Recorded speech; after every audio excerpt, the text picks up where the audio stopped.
আজকের এই ময়দান থেকে শুধু একটি কথাই বলবো, ডক্টর মোহাম্মদ ইউনূস,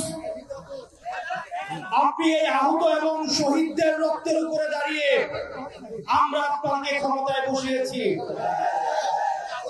আমরা আপনার কাছে কোনো অনুরোধ করছি না, আমরা কোনো দাবি করছি না, আমরা আমাদের সিদ্ধান্ত জানিয়ে দিচ্ছি, আওয়ামী লীগকে নিষিদ্ধ করতে হবে।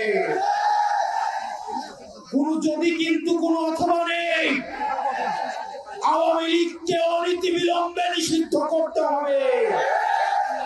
এই গণহত্যাকারী আওয়ামী লীগকে নিষিদ্ধ করতে হবে।